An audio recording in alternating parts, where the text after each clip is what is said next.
complexa, extremamente difícil, é das mais difíceis. Razão pela qual nós colocamos a serviço do primeiro grupo de aviação embarcada os oficiais, melhores oficiais que nós dispunhamos. Tanto é que a maioria deles, um grande número, talvez o índice maior dos esquadrões que fizeram oficiais generais seja do primeiro grupo de aviação embarcada. Então a missão é complicada, é difícil, por isso nós botamos pessoas, pilotos preparados, bem preparados para atender a nossa marinha. Bom, nós vamos ter que fazer um outro programa para continuar discutindo. Acho que esse assunto ainda não temos muito o que falar. Tem muito programa para esse assunto aí. Bom, o Brasil Debate vai fazer um rápido intervalo, agradecendo as presenças do almirante Domingos Castelo Branco e do brigadeiro Écio Braga. Muito obrigada a ambos. A gente volta no minuto. TVE 98, Opção Brasil. O Clube de Aeronáutica do Rio vai oferecer um curso inédito no país. Os deficientes físicos vão poder aprender a pilotar ultraleves. A repórter Lívia Calmon conversa agora com o instrutor Franklin Freitas. Lívia, quando é que essas aulas começam? Bom dia. Bom, começam no dia 1º de junho e podem durar até um mês, isso a depender da habilidade de cada aluno. É isso mesmo, Franklin? Sim. As instruções estão em estágio final de preparação. Já tivemos um primeiro voo com o pessoal do CVI, voamos com deficientes físicos e tem sido um sucesso até o momento. Agora, as inscrições, quando começam e onde podem ser feitas? Ela pode ser feita através do telefone 325-5988 com o comandante Menezes, na sede aerodesportiva do Clube de Aeronáutica, na Barra da Tijuca.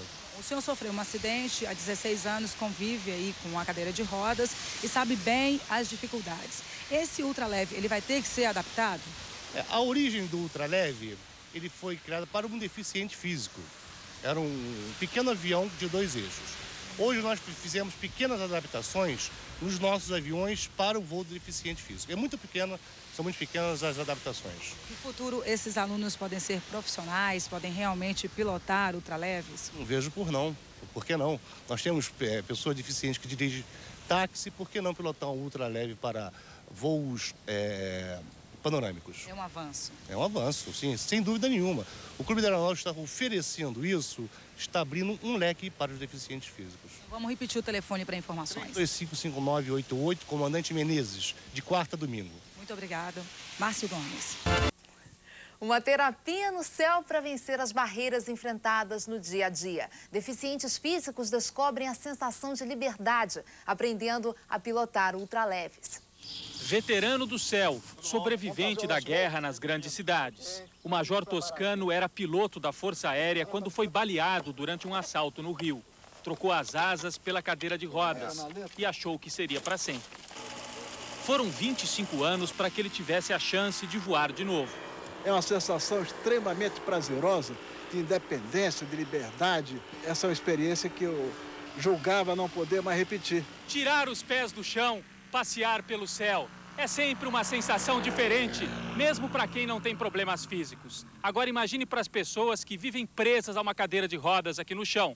Voar, nesse caso, é reconquistar a liberdade. A ideia de organizar um curso de ultraleve para deficientes foi do tenente Franklin, que ficou paralítico depois de um acidente de moto. Com a ajuda de instrutores do Clube de Aeronáutica e usando ultraleves adaptados com todos os comandos nas mãos, ele mesmo já virou aluno. Você poder voar e poder deixar outras pessoas voarem também, na nossa condição hoje, eu acho que também não existe palavras para definir isso daí. O curso é aberto também para civis, a professora de dança e o médico. Acidentes de carro roubaram os movimentos dos dois. Elizabeth vai voar de ultraleve pela primeira vez. Se você vai voar, ou vai mergulhar, ou vai procurar chegar a algum lugar, seja de cadeira de roda, de muleta, da forma que você vai se locomover, o que te move realmente é o teu desejo. Lá em cima, ela experimenta a leveza dos movimentos, que hoje apenas ensina nas aulas de balé. Na volta, mostra qual foi a sensação. Hilton ficou paraplégico no fim do curso de medicina. Há 20 anos trabalha na recuperação de deficientes físicos e descobre no ar uma nova terapia. Uma sensação de total liberdade, como se fosse um pássaro, né?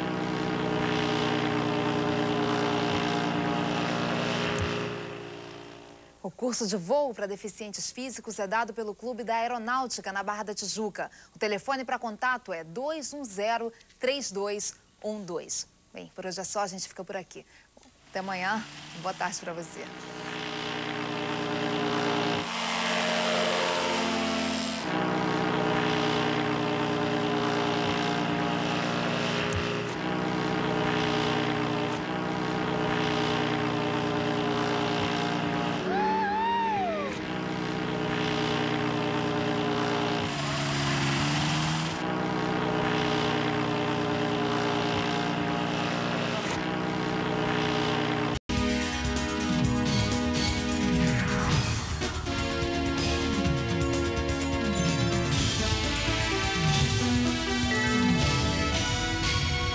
Boa noite, a CNT continua diretamente de Brasília, aqui no programa Jogo do Poder, a debater as principais questões nacionais, aquelas que prendem e até dividem a opinião pública.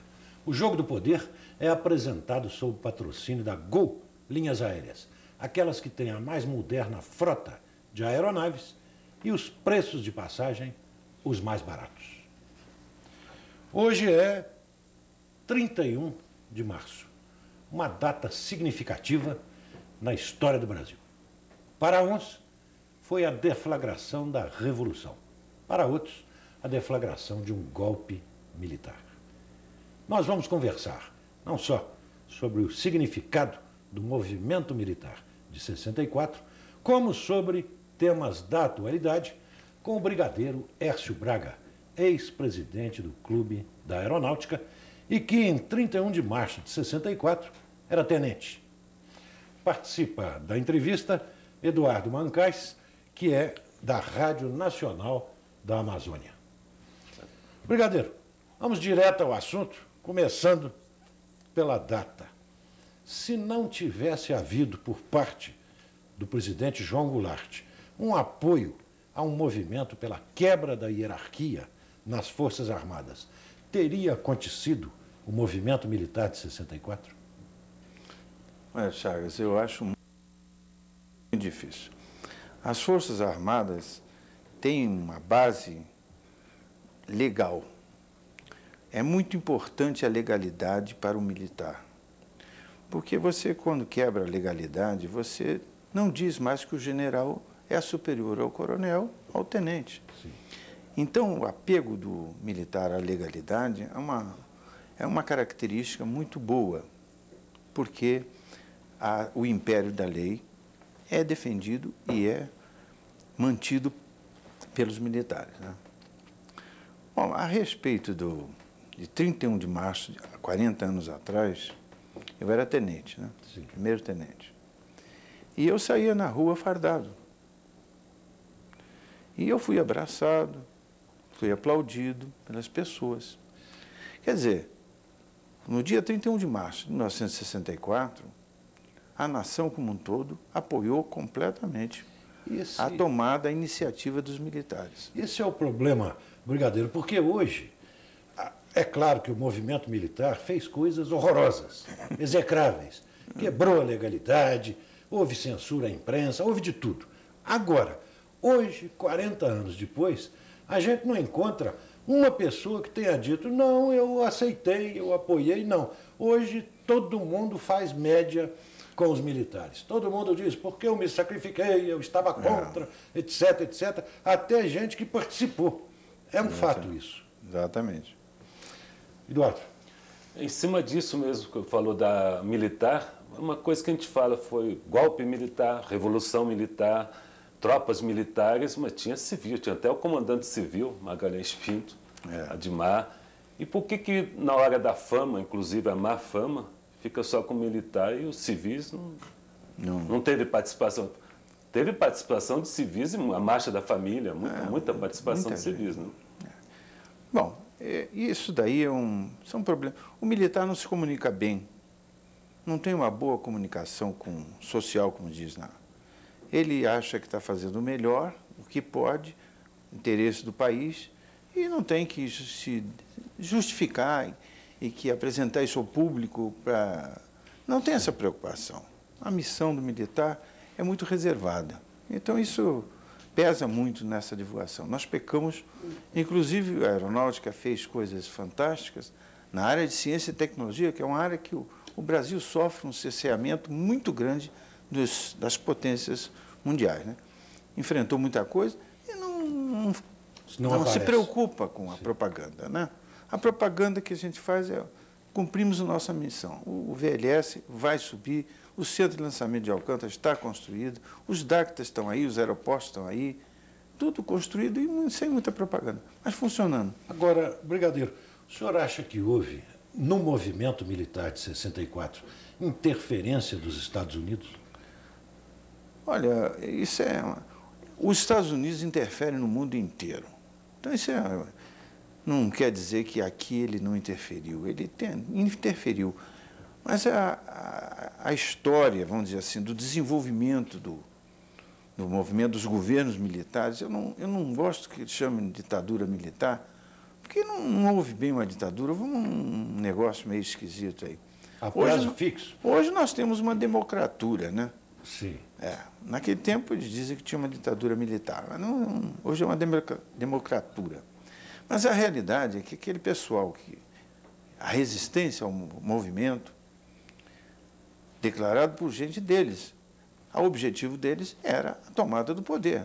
Não era nada de defender a democracia, não. A democracia é a primeira sacrificada quando aqueles regimes totalitários tomam o poder. Dos dois lados, então? Dos dois lados. Acaba a democracia. Sim. Não existe governo forte que a democracia possa conviver, né? Mas eu gostaria de falar nessa hora que realmente ninguém se manifesta a favor.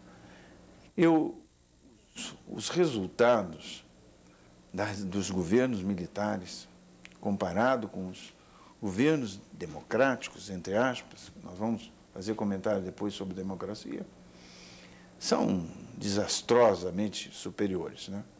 Mas desastrosamente. Em termos materiais. Em termos materiais. Tanto que podem até comprometer a democracia. Mas que não há democracia. Esse é que é o problema. E a grande diferença... Mas o Lula foi eleito. Pois é, mas isso aí não tinha outro candidato, né? E, inclusive, muitos oficiais generais militares votaram no presidente Lula. Sim. Porque achavam que ele ia ser diferente do governo do Fernando Henrique, que foi um desastre. O tempo do verbo é importante. Achavam, não acham mais. Então, o governo do presidente Fernando Henrique foi uma calamidade. Eu acho que os professores de português, que têm doutorado na minha língua, deviam se reunir para definir uma palavra nova, para identificar o que foi a tragédia do governo Fernando Henrique em relação ao Brasil e aos brasileiros. Temos que achar uma palavra nova, porque acho que tem aí tragédia, desastre, isso é pouco. É pouco. Uma parte de 64, voltando, uma explicação. Havia um presidente eleito, daí foi derrubado. O Congresso participou depois, legitimar, declarou vaga, ele ainda estava no Brasil. Mas digo, essa explicação, qual seria? Por necessidade, por dever? Como é que, o que justifica o fato de um presidente eleito, seja quem for, né? Na verdade, o pomo de discórdia chama-se quebra de hierarquia. Eu aqui hoje, apesar de ter colegas que não gostam muito quando eu falo isso, eu rendo minha homenagem ao presidente João Goulart. Porque a legalidade, eu já falei, atrairia muitos oficiais para a defesa do governo João Goulart. Então nós teríamos um grande derramamento de sangue. Uma guerra civil. Uma guerra civil. E nessa altura é que está o verdadeiro valor do presidente João Goulart. Ele viu que isso ia acontecer. Ele preferiu renunciar para não haver derramamento de sangue brasileiro. Então foi uma atitude muito nobre e que isso, a história, um dia vai render homenagem. Inclusive os militares vão reconhecer isso um dia. Houve risco naquela época de 64 de haver tropa contra tropa em algum momento? Houve o risco e isso realmente acabou quando o presidente renunciou. Ele foi embora. Ele foi embora. Agora, imaginava-se que houve aquele problema, mas que os militares não se perpetuassem no poder por tanto tempo. Castelo Branco imaginou que ele seria o único general-presidente. É verdade. O Chagas, o Camões, quando fez as bases da língua portuguesa, ele botou podre e poder com as mesmas letras. Sim. Só mudar a posição. Só mudar a posição. Quem fica no poder muito tempo apodrece. Sim. Pode ser a pessoa das mais bem intencionadas possível. Apodrece. E eu digo uma coisa espetacular. O único ditador no mundo que não apodreceu chama-se Getúlio Vargas. Sim. Porque fez uma obra social importantíssima. Então, essas coisas hoje, nós temos que falar. Hoje muita gente fala de Getúlio como um ditador. Ele não tinha outra opção. A situação que ele encontrou tinha que ser um governo forte. Como a China, por exemplo. E o pessoal falar em democracia na China é uma estupidez. É uma estupidez. Não vai funcionar. Porque me disse o próprio um chinês lá nos Estados Unidos, no curso que eu fiz.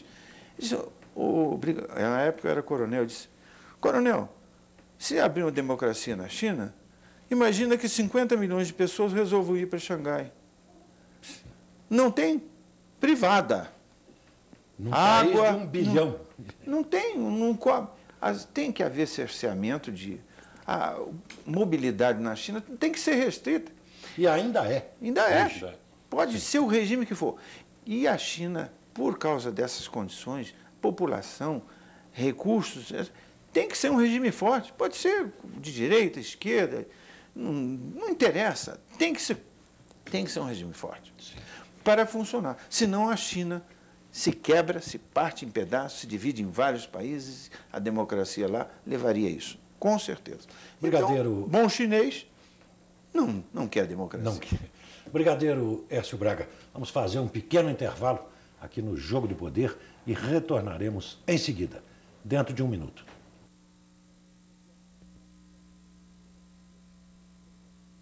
Voltamos aqui no programa Jogo do Poder da CNT, diretamente de Brasília, a conversar com o brigadeiro Hércio Braga, ex-presidente do Clube da Aeronáutica.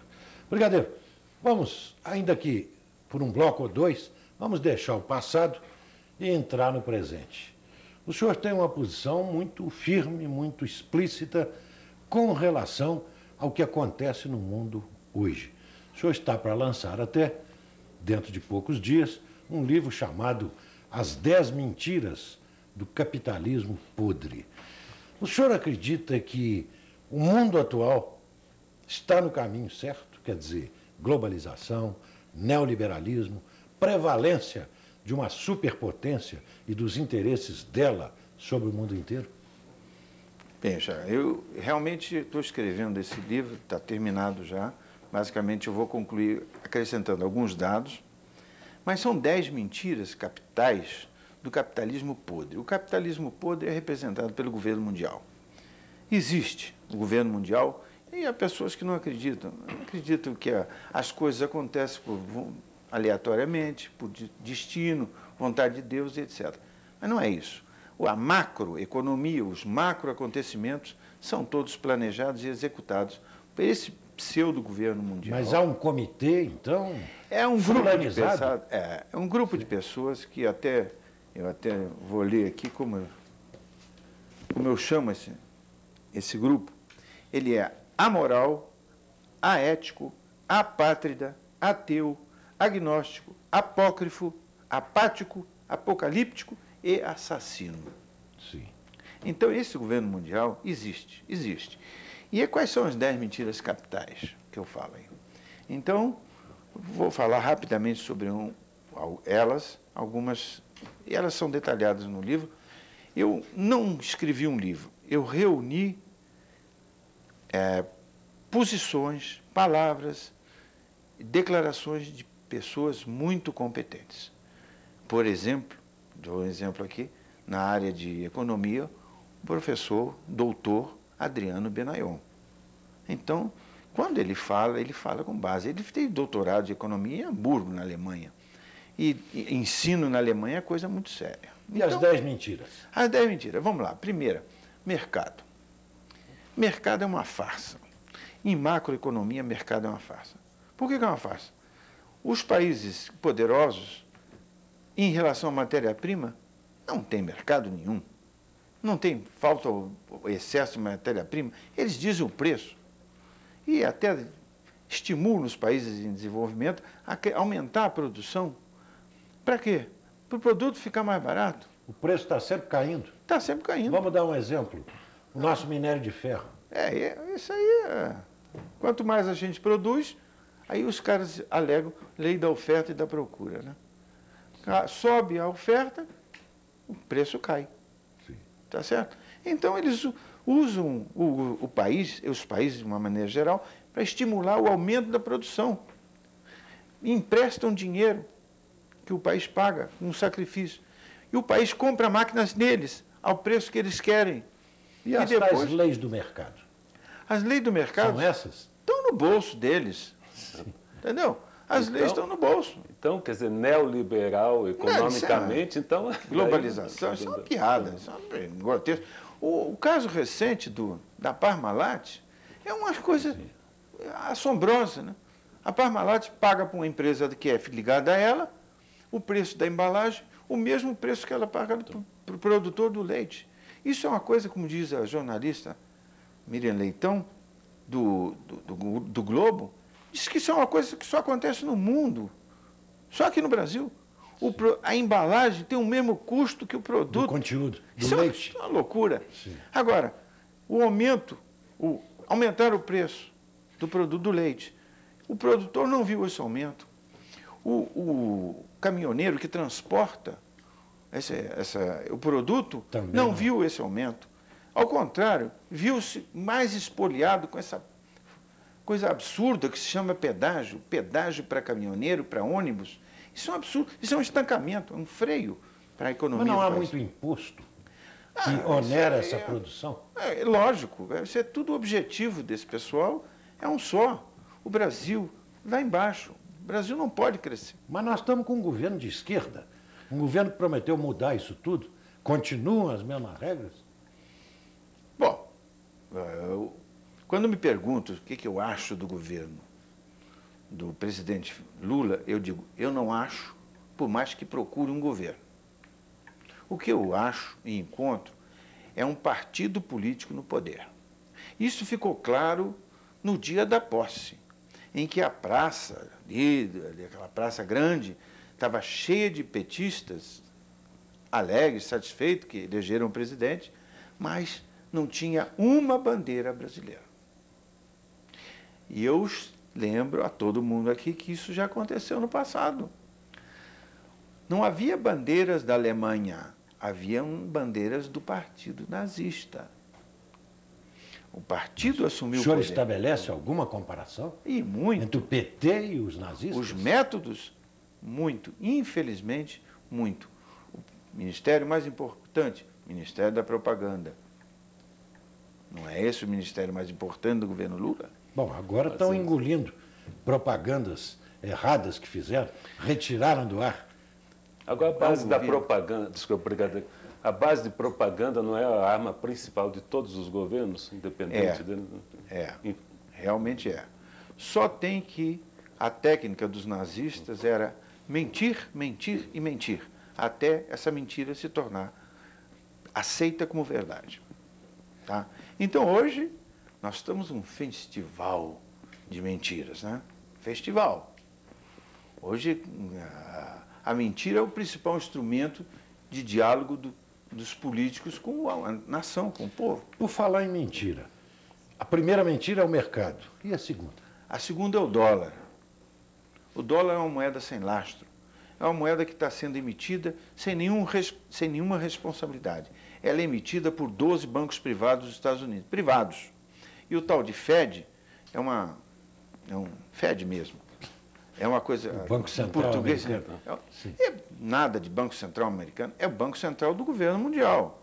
Porque o diretor do Fed é nomeado pelo governo mundial. Está lá há nem sei quantos anos, troca governo democrático, republicano, democrático, e ele fica lá. E o presidente dos Estados Unidos é um fantoche, aceita isso. Aceita isso. Então, o dólar é uma farsa e que vai desabar. O dólar não tem longa duração, não. Já houve casos assim, a Rússia, a Tailândia, os tigres asiáticos, o México. O Brasil tem essa possibilidade de repente ruir, caso eles queiram? Não, não tem. Eu tive um grande comandante que chama-se Pedro Ivo Seixas, tenente brigadeiro. Ele dizia para mim: Braga, eu rezo para o mundo isolar o Brasil, porque nós passaremos mal durante 2 anos. Depois, nunca mais ninguém dirá o que fazer para o Brasil e para o governo brasileiro. Então, isso é uma característica que o americano sabe disso. Por isso ele tem mais medo do Brasil do que da China, mais medo do que o Japão. O americano tem mais medo do Brasil do que do Japão, porque o Japão é um país dependente de matéria-prima, de tudo. Agora, a força do trabalho do japonês, a força, a dedicação ao país, supera isso, supera. Por isso ele é uma potência econômica. Brigadeiro Hércio Braga, vamos fazer mais um pequeno intervalo aqui no Jogo do Poder e retornaremos em seguida, depois dos comerciais.